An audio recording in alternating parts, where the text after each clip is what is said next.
ನಮಸ್ಕಾರ. ವಶಿಷ್ಠ ಉದಂತ ಸುದ್ದಿವಾಹಿನಿಗೆ ಸ್ವಾಗತ. ಇಂದಿನ ಪಂಚಾಂಗ ಆಷಾಢ ಮಾಸ ಶುಕ್ಲಪಕ್ಷ ಹುಣ್ಣಿಮೆ ತಿಥಿ ಉತ್ತರಾಷಾಢ ನಕ್ಷತ್ರ ಮಂಗಳವಾರ. ಈ ದಿನ ಎಲ್ಲರಿಗೂ ಶುಭವಾಗಲಿ. ಇಂದಿನ ಮುಖ್ಯಾಂಶಗಳು. ರಾಜ್ಯ ಸರ್ಕಾರಕ್ಕೆ ರೈತರ ಸಂಪೂರ್ಣ ಸಾಲಮನ್ನಾ ಬೇಡಿಕೆ. ಮೈಸೂರಲ್ಲಿ ರೈತರನ್ನು ಸಂಕಷ್ಟದಿಂದ ರಕ್ಷಿಸಿ ಪ್ರತಿಭಟನೆ. ವಾಟಾಳ್ ನಾಗರಾಜ್ ನೇತೃತ್ವದಲ್ಲಿ ತಟ್ಟೆಲೋಟ ಹಿಡಿದು ಆಕ್ರೋಶ. ಚಿಕ್ಕಮಗಳೂರು ಜಿಲ್ಲೆಯ ಕೊಪ್ಪದಲ್ಲಿ ಹಿರಿಯ ನಾಗರಿಕರಿಗೆ ಸಂಕಷ್ಟ, ಬದುಕಿದ್ದವರಿಗೆ ಡೆತ್ ಸರ್ಟಿಫಿಕೇಟ್ ಬೇಕಂತೆ. ವೃದ್ಧಾಪ್ಯ ವೇತನ ಎಡವಟ್ಟು, ತಹಶೀಲ್ದಾರ್ ಕಚೇರಿ ಮುಂದೆ ಜೆಡಿಎಸ್ ಧರಣಿ. ಕೆಪಿಎಸ್ಸಿ ಅಕ್ರಮಕ್ಕೆ ಕಿಡಿ, ಫ್ರೀಡಂ ಪಾರ್ಕ್ನಲ್ಲಿ ವಿದ್ಯಾರ್ಥಿಗಳ ಆಕ್ರೋಶ. ಬಿಜೆಪಿ ರಾಜ್ಯಾಧ್ಯಕ್ಷ ಬಿವೈ ವಿಜಯೇಂದ್ರ ಹಾಗೂ ಛಲವಾದಿ ನಾರಾಯಣಸ್ವಾಮಿ ಭಾಗಿ. ಸಿಬಿಐ ತನಿಖೆಗೆ ಆಗ್ರಹ. ಈಗ ಮೈಸೂರಿನ ಪ್ರಮುಖ ಸುದ್ದಿಗಳು. ಮೈಸೂರಿನಲ್ಲಿ ರೈತರ ಸಂಪೂರ್ಣ ಸಾಲಮನ್ನಾಕ್ಕೆ ಆಗ್ರಹಿಸಿ ಕನ್ನಡ ಚಳವಳಿ ಹೋರಾಟಗಾರ ವಾಟಾಳ್ ನಾಗರಾಜ್ ನೇತೃತ್ವದಲ್ಲಿ ವಿನೂತನ ಪ್ರತಿಭಟನೆ ನಡೆಯಿತು. ತಟ್ಟೆಲೋಟ ಹಿಡಿದು ಪ್ರತಿಭಟನೆ ನಡೆಸಿದ ಪ್ರತಿಭಟನಾಕಾರರು ಕೃಷಿ ಸಂಕಷ್ಟದಿಂದ ಬಳಲುತ್ತಿರುವ ರೈತರನ್ನು ಸರ್ಕಾರ ಕೂಡಲೇ ರಕ್ಷಿಸಬೇಕು ಎಂದು ಒತ್ತಾಯಿಸಿದರು. ಬೆಳೆ ನಷ್ಟ, ಹೆಚ್ಚುತ್ತಿರುವ ಕೃಷಿ ವೆಚ್ಚ ಹಾಗೂ ಆರ್ಥಿಕ ಸಂಕಷ್ಟದಿಂದ ರೈತರು ಸಂಕಷ್ಟಕ್ಕೆ ಸಿಲುಕಿರುವ ಹಿನ್ನೆಲೆಯಲ್ಲಿ ರಾಜ್ಯ ಸರ್ಕಾರ ಸಂಪೂರ್ಣ ಸಾಲಮನ್ನಾ ಘೋಷಿಸಬೇಕು ಎಂದು ಆಗ್ರಹಿಸಿದರು. ಸರ್ಕಾರ ರೈತರ ಸಮಸ್ಯೆಗಳನ್ನು ಗಂಭೀರವಾಗಿ ಪರಿಗಣಿಸಿ ಶೀಘ್ರ ಕ್ರಮ ಕೈಗೊಳ್ಳದಿದ್ದರೆ ರಾಜ್ಯಾದ್ಯಂತ ಉಗ್ರ ಹೋರಾಟ ಹಮ್ಮಿಕೊಳ್ಳುವುದಾಗಿ ಪ್ರತಿಭಟನಾಕಾರರು ಎಚ್ಚರಿಕೆ ನೀಡಿದರು. ಪ್ರತಿಭಟನೆಯ ವೇಳೆ ರೈತಪರ ಘೋಷಣೆಗಳು ಮೊಳಗಿದ್ದು ಸರ್ಕಾರಕ್ಕೆ ಮನವಿ ಸಲ್ಲಿಸಲಾಯಿತು. ರೈತರ ಸಾಲ ಮನ್ನಾ ಮಾಡಿ, ರೈತರ ಸಾಲ ಮನ್ನಾ ಮಾಡಿ, ರೈತರ ಸಾಲ ಮನ್ನಾ ಮಾಡಿ, ರೈತರ ಸಾಲ ಮನ್ನಾ ಮಾಡಿ, ಕನ್ನಡ ಚಳವಳಿ ವಾಟಾಳ್ ಪಕ್ಷರ ಸಾಲ ಮನ್ನಾ ಮಾಡಿ, ರೈತರ ಸಾಲ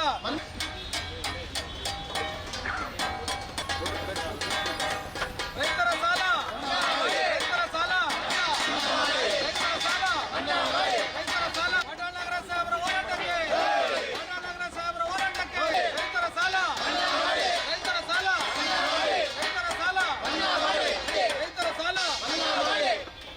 ಭೀಕರ ಬರಗಾಲ, ಇದರ ಬಗ್ಗೆ ಬಹಳ ಗಂಭೀರವಾಗಿ ಸರ್ಕಾರ ಚಿಂತನೆ ಮಾಡಬೇಕಾಗಿದೆ. ಸುಮಾರು ಕರ್ನಾಟಕದ ಮುಕ್ಕಾಲು ಭಾಗ ರಾಜ್ಯ ತೀವ್ರ ತೊಂದರೆಯಲ್ಲಿದ್ದಾರೆ. ಬೆಳೆ ನಷ್ಟ ಆಗಿದೆ, ದುಡ್ಡು ನಷ್ಟ ಆಗಿದೆ, ಯಾರು ಕೇಳೋರೇ ಇಲ್ಲ, ಹಂಗಾಗಿದೆ. ಜಿಲ್ಲಾಧಿಕಾರಿಗಳು ಸರಿಯಾಗಿ ನೋಡಿ ನಷ್ಟ ಅನುಭವಿಸ್ತಕ್ಕಂಥ ರೈತರಿಗೆ ಪ್ರಾಮಾಣಿಕವಾಗಿ ಹಣ ಬಿಡುಗಡೆ ಮಾಡ್ತಾ ಇಲ್ಲ. ನಿಮ್ಗೆ ಹೇಳೋದಾದರೆ ಉತ್ತರ ಕರ್ನಾಟಕ ಜಿಲ್ಲೆಯಲ್ಲಿ ಕೋಟ್ಯಾಂತರ ರೂಪಾಯಿನ ಬೆಳೆ ನಷ್ಟ ಆಗಿದೆ. ಈ ಹತ್ತಿ ಬೆಳೆಯೋದಕ್ಕೆ ಬಹಳ ಬೆಳೆದಿದ್ದಾರೆ, ನೀರಿಲ್ಲ, ಒಣಗ್ತಾ ಇದೆ. ಬಹಳ ಅಂದರೆ ಈ ಕೂಡಲೇ ಬೆಳೆ ಏನಾಗಿದೆ ಅಂತ ಹೇಳಿ ಸರ್ಕಾರ ವಿಶೇಷವಾಗಿ ತರಾತುರಿಯಲ್ಲಿ ರೈತರ ಪರಿಸ್ಥಿತಿಯನ್ನು ನೋಡಿ ರೈತರ ಸಾಲ ಸಂಪೂರ್ಣ ಮನ್ನಾ ಮಾಡಬೇಕು. ಆಷಾಢ ಮಾಸದ ಅಂಗವಾಗಿ ಮೈಸೂರಿನ ಚಾಮುಂಡಿ ಬೆಟ್ಟದಲ್ಲಿ ಚಾಮುಂಡೇಶ್ವರಿ ಕ್ಷೇತ್ರ ಅಭಿವೃದ್ಧಿ ಪ್ರಾಧಿಕಾರದ ವತಿಯಿಂದ ಶ್ರೀ ದುರ್ಗಾ ಸಪ್ತಶ್ಲೋಕಿ ಸ್ತೋತ್ರ ಪಾರಾಯಣವನ್ನು ಭಕ್ತಿಭಾವದಿಂದ ಆಯೋಜಿಸಲಾಯಿತು. ಚಾಮುಂಡೇಶ್ವರಿ ದೇವಸ್ಥಾನದ ಅರ್ಚಕರಾದ ದೇವಿ ಪ್ರಸಾದ್ ಹಾಗೂ ಸುನೀಲ್ ಕುಮಾರ್ ದೀಕ್ಷಿತ್, ಪ್ರಾಧಿಕಾರದ ಕಾರ್ಯದರ್ಶಿ ರೂಪ ಅವರು ದೀಪ ಬೆಳಗುವ ಮೂಲಕ ಕಾರ್ಯಕ್ರಮಕ್ಕೆ ಚಾಲನೆ ನೀಡಿದರು.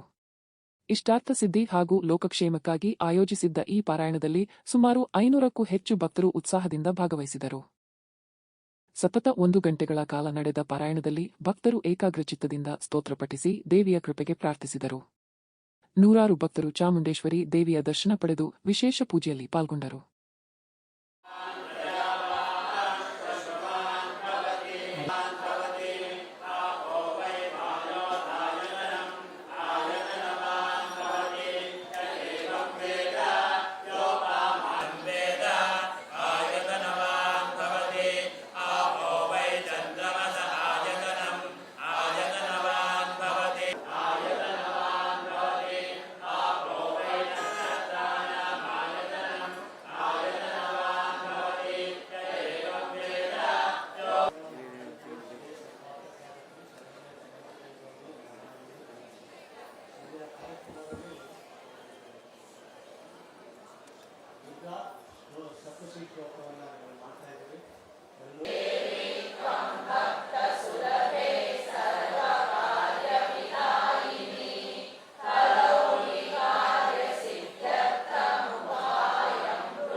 ಈಗ ಹಾಸನದ ಪ್ರಮುಖ ಸುದ್ದಿಗಳು. ಹಾಸನದ ಮಂಗಳ ಮಲ್ಟಿ ಸ್ಪೆಷಾಲಿಟಿ ಆಸ್ಪತ್ರೆಯಲ್ಲಿ ಶಸ್ತ್ರಚಿಕಿತ್ಸೆಗೆ ದಾಖಲಾಗಿದ್ದ ಸಂಕೀನಹಳ್ಳಿ ಗ್ರಾಮದ ನಾರಾಯಣ್ ಮೃತಪಟ್ಟ ಘಟನೆ ಉದ್ವಿಗ್ನತೆಗೆ ಕಾರಣವಾಗಿದೆ. ಮೃತರ ಕುಟುಂಬಸ್ಥರು ಆಸ್ಪತ್ರೆ ಎದುರು ಪ್ರತಿಭಟನೆ ನಡೆಸಿ ವೈದ್ಯಕೀಯ ನಿರ್ಲಕ್ಷ್ಯದಿಂದಲೇ ಸಾವು ಸಂಭವಿಸಿದೆ ಎಂದು ಆರೋಪಿಸಿದರು. ಶಸ್ತ್ರಚಿಕಿತ್ಸೆಯ ನಂತರ ಬೆಳಗ್ಗೆ ರೋಗಿಯನ್ನು ಡಿಸ್ಚಾರ್ಜ್ ಮಾಡಲಾಗುವುದು ಎಂದು ಆಸ್ಪತ್ರೆ ಸಿಬ್ಬಂದಿ ತಿಳಿಸಿದ್ದರು. ಬಳಿಕ ಹೃದಯಾಘಾತದಿಂದ ಮೃತಪಟ್ಟಿದ್ದಾರೆ ಎಂಬ ಮಾಹಿತಿ ನೀಡಲಾಗಿದೆ ಎಂದು ಕುಟುಂಬಸ್ಥರು ಆರೋಪಿಸಿದ್ದಾರೆ. ಚಿಕಿತ್ಸೆ ನೀಡಿದ ವೈದ್ಯರನ್ನು ಪ್ರಶ್ನಿಸಿದಾಗ ಸಮರ್ಪಕ ಉತ್ತರ ದೊರೆಯಲಿಲ್ಲ ಎಂದು ಆಕ್ರೋಶ ವ್ಯಕ್ತಪಡಿಸಿದ್ದಾರೆ. ಘಟನೆ ಹಿನ್ನೆಲೆಯಲ್ಲಿ ಆಸ್ಪತ್ರೆ ಆವರಣದಲ್ಲಿ ಬಿಗಿ ಪೊಲೀಸ್ ಬಂದೋಬಸ್ತ್ ಏರ್ಪಡಿಸಲಾಗಿದೆ. ಕಳ್ಳರ ತರ ಟ್ರೀಟ್ ಮಾಡ್ತಾರೆ. ಫಸ್ಟ್ ಇವರಿಗೆ ಕೌಂಟರ್ ಅಲ್ಲಿ ದುಡ್ಡು, ಆಮೇಲೆ ಟ್ರೀಟ್ಮೆಂಟ್ ಬಿಲ್ ಮಾಡಬೇಕು, ತಗೊಂಡೋಗಿ ಕೊನೆಗೆ ನಿಮ್ ಡೆಡ್ ಬಾಡಿ ನಾವೇನ್ ಮಾಡಕ್ಕಾಗುತ್ತೆ? ಅಲ್ಲ, ಒಬ್ಬ ಡಾಕ್ಟರ್ ಆದವನು MBBS ಮಾಡೋರನು ಯಾವ ತರ ಮಾತಾಡ್ಬೇಕು ಸರ್? ಎಲ್ಲ ಕೊಟ್ಟು ಕೊಟ್ಟು ಕೊಟ್ಟು ಕೊಟ್ಟು ನೀಗಿದ್ರಲ್ರಿ. ಇವತ್ತು ಮನೆಗೆ ಹೋಗ್ಬೇಕಾದ್ರೆ ಮನುಷ್ಯನ ಸ್ಮಶಾನಕ್ಕೆ ಮಾಡಿದ್ರಲ್ರಿ ಇವರು. ಮನ ಮರದಿಂದ ಒಂದು ಪ್ರಾಣ ಹೋಗಿದೆ. ಇಲ್ಲಿ ಸ್ಟಾಫ್ ನೆಗಾಡ್ತಾ ನಿಂತಿದ್ದಾನೆ. ಇಲ್ಲಿ ಇದೇ ತರ ಮಾಡಿದೀವಿ ಹಾಸ್ಪಿಟ್ಲಲ್ಲಿ. ದುಡ್ಡೆಲ್ಲ ಕಿತ್ಕೊಂಡ್ ನಾನೇ ದೇವರ ಅಂದ್ರು. ಸಾಯ್ತಾ ಇದ್ರು ದುಡ್ಡು ಕಟ್ಟಿಸ್ಕೊತಾರೆ ಮೊದ್ಲು, ಆಮೇಲೆ ಸಾಯಿಸ್ಬಿಟ್ಟು ಮನೆಗೆ ಕಳಿಸ್ತಾರೆ. 1.5 ಲಕ್ಷ ರೂಪಾಯಿ ಬಿಲ್ ಮಾಡಿದ್ದಾರೆ. ಬರೀ ಬೆಳಗ್ಗೆ ಅಂತ ನಂದು ಎಷ್ಟು ಟೋಪಲ್ ಉದ್ರೋಗಿದೆ ನನಗೆ ಗೊತ್ತಿಲ್ಲ. ತಮ್ಗೆ ಕಳ್ಸಿಬಿಟ್ರಲ್ಲ, ಈಗ ಅವ್ರ ಯಾರು ಸಾಕಾರ ಎರಡ್ರ ಮಕ್ಳ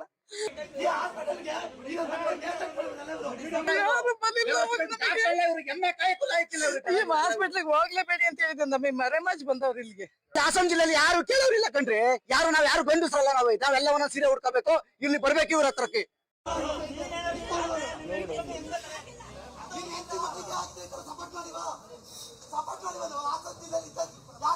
ಹಾಸನ ಜಿಲ್ಲಾಸ್ಪತ್ರೆಯಲ್ಲಿ ಚಿಕಿತ್ಸೆ ಪಡೆಯುತ್ತಿದ್ದ ವಿಚಾರಣಾಧೀನ ಕೈದಿ ವಿಶ್ವನಾಥ್ ಮೃತಪಟ್ಟ ಘಟನೆಗೆ ಸಂಬಂಧಿಸಿ ಕುಟುಂಬಸ್ಥರು ಸಮಗ್ರ ತನಿಖೆಗೆ ಆಗ್ರಹಿಸಿದ್ದಾರೆ. ಚನ್ನರಾಯಪಟ್ಟಣ ತಾಲೂಕಿನ ಹೊನ್ನಶೆಟ್ಟಿಹಳ್ಳಿ ಗ್ರಾಮದ ವಿಶ್ವನಾಥ್ ವಾರಂಟ್ ಹಿನ್ನೆಲೆಯಲ್ಲಿ ಕಳೆದ 1 ತಿಂಗಳಿಂದ ಜಿಲ್ಲಾ ಉಪಕಾರಾಗೃಹದಲ್ಲಿದ್ದರು. ಜೈಲಿನಲ್ಲಿ ಅಸ್ವಸ್ಥಗೊಂಡ ಅವರನ್ನು ಜಿಲ್ಲಾಸ್ಪತ್ರೆಗೆ ದಾಖಲಿಸಲಾಗಿದ್ದು, ಚಿಕಿತ್ಸೆ ಫಲಕಾರಿಯಾಗದೆ ಮೃತಪಟ್ಟಿದ್ದಾರೆ. ಆಸ್ಪತ್ರೆಗೆ ದಾಖಲಿಸಿದ ಬಗ್ಗೆ ಸಮಯಕ್ಕೆ ಮಾಹಿತಿ ನೀಡಲಿಲ್ಲ, ಸೂಕ್ತ ಚಿಕಿತ್ಸೆ ನೀಡುವಲ್ಲಿ ನಿರ್ಲಕ್ಷ್ಯ ವಹಿಸಲಾಗಿದೆ ಹಾಗೂ ಜೈಲು ಅಧಿಕಾರಿಗಳ ನಿರ್ಲಕ್ಷ್ಯ ಎಂದು ಮೃತರ ಪೋಷಕರು ಆರೋಪಿಸಿದ್ದಾರೆ. ಘಟನೆ ಕುರಿತು ಜೈಲು ಅಧಿಕಾರಿಗಳು ಆಸ್ಪತ್ರೆಗೆ ಭೇಟಿ ನೀಡಿ ಮಾಹಿತಿ ಸಂಗ್ರಹಿಸಿದ್ದಾರೆ. ಈಗ ಚಿಕ್ಕಮಗಳೂರಿನ ಪ್ರಮುಖ ಸುದ್ದಿಗಳು. ಚಿಕ್ಕಮಗಳೂರು ಜಿಲ್ಲೆಯ ಕೊಪ್ಪ ತಾಲೂಕಿನಲ್ಲಿ ವೃದ್ಧಾಪ್ಯ ವೇತನ ಪಡೆಯಲು ಬದುಕಿರುವ ಫಲಾನುಭವಿಗಳಿಂದಲೇ ಮರಣ ಪ್ರಮಾಣ ಪತ್ರ ಕೇಳಲಾಗಿದೆ ಎಂಬ ಆರೋಪದ ಹಿನ್ನೆಲೆಯಲ್ಲಿ ತೀವ್ರ ಆಕ್ರೋಶ ವ್ಯಕ್ತವಾಗಿದೆ. ಈ ವಿಚಾರವನ್ನು ಖಂಡಿಸಿ ಜೆಡಿಎಸ್ ಕಾರ್ಯಕರ್ತರು ಸುಧಾಕರ್ ಶೆಟ್ಟಿ ನೇತೃತ್ವದಲ್ಲಿ ತಹಶೀಲ್ದಾರ್ ಕಚೇರಿ ಎದುರು ಪ್ರತಿಭಟನೆ ನಡೆಸಿದರು. ಸರ್ಕಾರದ ಆಡಳಿತಾತ್ಮಕ ಎಡವಟ್ಟಿನಿಂದ ಹಿರಿಯ ನಾಗರಿಕರು ಅನಗತ್ಯ ಸಂಕಷ್ಟಕ್ಕೆ ಸಿಲುಕಿದ್ದಾರೆ ಎಂದು ಪ್ರತಿಭಟನಾಕಾರರು ಆರೋಪಿಸಿದರು. ಕೂಡಲೇ ಈ ದೋಷವನ್ನು ಸರಿಪಡಿಸಿ ವೃದ್ಧಾಪ್ಯ ವೇತನ ವಿತರಣೆಯಲ್ಲಿ ಉಂಟಾಗಿರುವ ಸಮಸ್ಯೆಯನ್ನು ನಿವಾರಿಸಬೇಕು ಎಂದು ಸರ್ಕಾರವನ್ನು ಒತ್ತಾಯಿಸಿದರು. ಮರಣ ದೃಢೀಕರಣ ಏನ್ ಮರಣ ದೃಢೀಕರಣ ಅಂದ್ರೆ ಏನು? ಅಲ್ಲ, ಅದೊಂದು ಕೊಡುದಿಲ್ಲ, ಅದು ಕೊಡುದಿಲ್ಲ.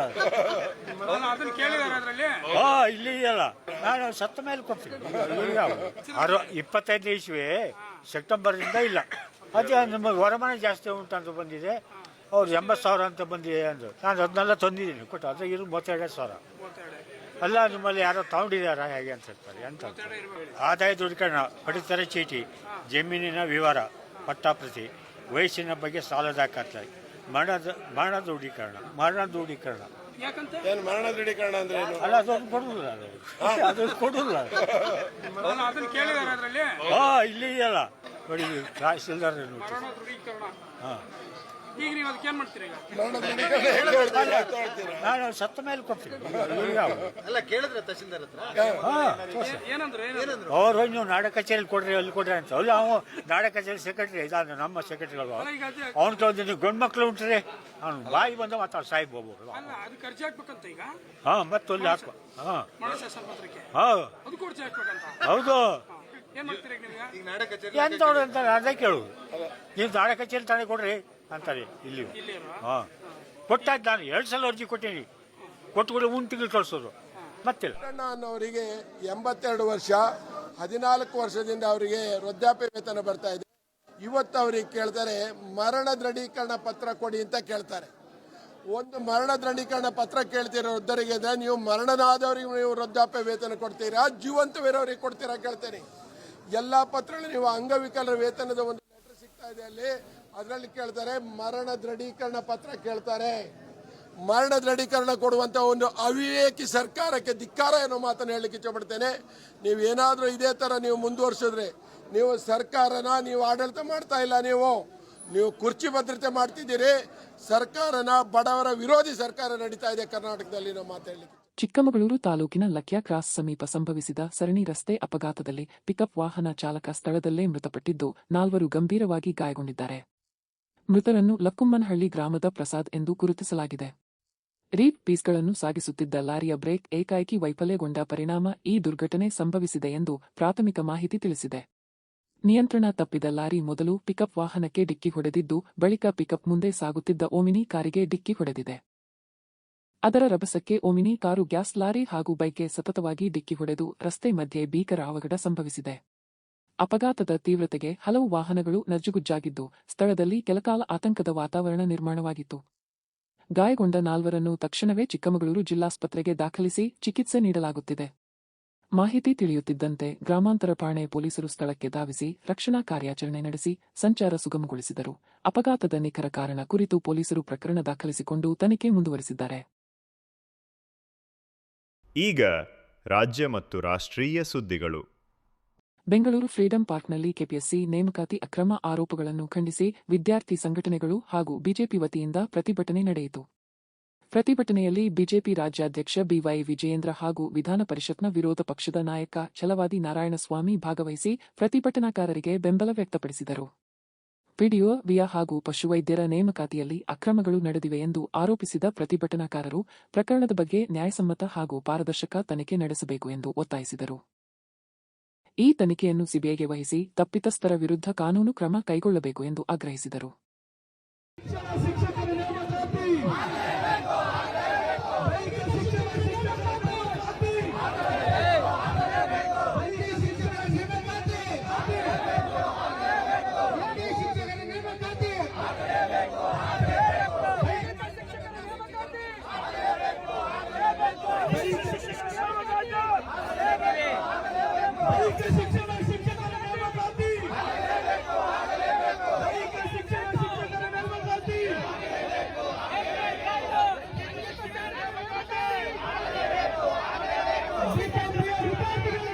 ಕೆಪಿಎಸ್ಸಿ ನೇಮಕಾತಿ ಅಕ್ರಮ ಆರೋಪಗಳಿಗೆ ಸಂಬಂಧಿಸಿದಂತೆ ಬಿಜೆಪಿ ರಾಜ್ಯಾಧ್ಯಕ್ಷ ಬಿವೈ ವಿಜಯೇಂದ್ರ ರಾಜ್ಯ ಸರ್ಕಾರದ ವಿರುದ್ಧ ತೀವ್ರ ವಾಗ್ದಾಳಿ ನಡೆಸಿದ್ದಾರೆ.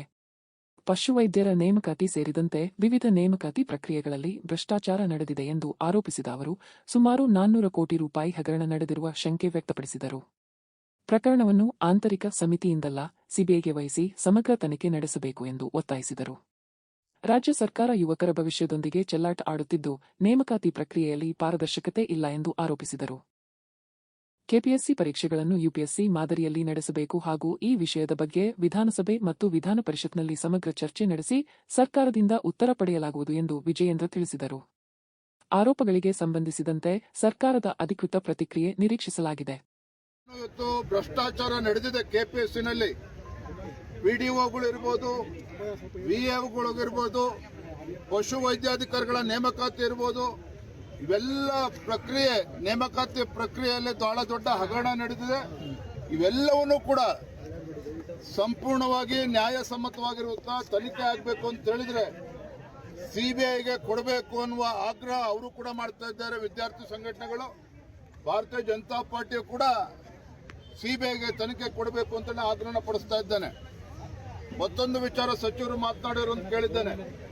ಕೆಲವರೆಲ್ಲ ನಮ್ಮ ಸರ್ಕಾರ ಇದ್ದಾಗ ನೇಮಕಾತಿ ಆಗಿದೆ ಅಂತೇಳಿ ನೋಡಿ, ಭ್ರಷ್ಟಾಚಾರಕ್ಕೆ ಯಾವುದೇ ಸರ್ಕಾರದಲ್ಲಿ ಕೆಪಿಎಸ್ಸಿ ಮೆಂಬರ್ಸ್ ನೇಮಕಾತಿ ಆಗಿರಲಿ, ಭ್ರಷ್ಟಾಚಾರ ಯಾಕೆ ರಾಜ್ಯ ಸರ್ಕಾರ ಮೀನಾಮೇಷ ನೋಡ್ತಾ ಇದೆ ಸಿಬಿಐ ತನಿಖೆ ಕೊಡೋದಕ್ಕೆ? ಮಾನ್ಯ ಮುಖ್ಯಮಂತ್ರಿಗಳಿಗೆ ಸರ್ಕಾರಕ್ಕೆ ಎಷ್ಟು ಪಾಲು ಹೊಂದಿದೆ ಹಾಗಾದ್ರೆ 400 ಕೋಟಿ ರೂಪಾಯಿಗಳಲ್ಲಿ.